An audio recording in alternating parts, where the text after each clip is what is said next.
et des images horribles qui ont retenu nos souffles. On pensait à un film fiction alors que la vidéo traduit bel et bien les dures réalités vécues par nos compatriotes en Centrafrique. Nous n'avons jamais pensé à une telle barbarie au moment où les dirigeants africains prônent l'intégration africaine. Nous n'avons jamais cru à un tel degré de répulsion et de haine au moment où l'Afrique tente de rapprocher les cultures par le brassage de peuples. Nous n'avons pas pensé que la diversité religieuse, qui doit être pourtant une source d'inspiration pour le maintien de la paix, de la sécurité et de la cohésion pacifique, soit utilisée par des illuminés et des esprits chimériques pour cultiver la division et la xénophobie. Mesdames et messieurs, ce que les Tchadiens de la Centrafrique ont vécu ces dernières semaines est inimaginable. Des familles tchadiennes qui ont choisi la République sœur de la Centrafrique comme leur deuxième patrie, qui y sont établies depuis des dizaines d'années et qui vivent en parfaite communion avec leurs frères centrafricains, ont été systématiquement tués par les forces du mal. Des commerçants qui ne s'occupent que de leur commerce et qui ont fait fortune au fil des années ont été exécutés sans aucune forme de procès. Leurs maisons saccagées et leurs biens pillés.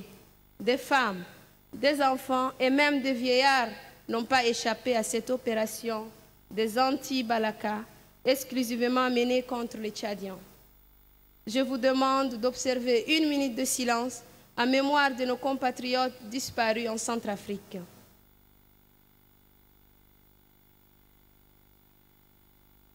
Merci. Mesdames et messieurs, face à l'atrocité subie par nos compatriotes, l'hospitalité tchadienne et l'esprit de grandeur qui nous habite nous commandent la sagesse et une hauteur de vue pour dire et prouver aux milices anti-Balaka que je qualifierais aujourd'hui d'anti-tchadiens. Leur dire que les 150 000 Centrafricains qui sont au Tchad sont nos frères. Ils sont chez eux.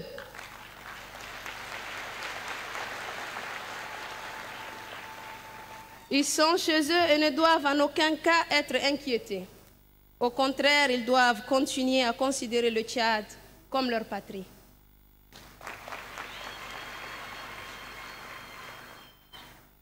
Je voudrais, en cette circonstance particulière, émouvante, adresser mes vifs remerciements au gouvernement qui a réagi avec promptitude et célérité en rapatriant de la Centrafrique à ce jour 11 692 Tchadiens qui ont tout perdu et qui vivaient dans la peur et la psychose d'un lendemain incertain.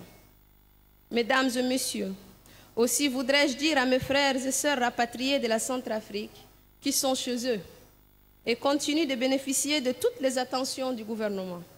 La preuve de cette bonne volonté des autorités à leur créer des conditions favorables pour leur accueil, leur prise en charge et leur réinsertion nous a été administrée par son Excellence, Monsieur le Président de la République en personne, qui a tenu, malgré son agenda très chargé, à visiter le jeudi 2 janvier 2014 ses compatriotes dans le centre d'accueil de N'Djamena, afin de s'enquérir de leur situation et partager avec eux leurs souffrances.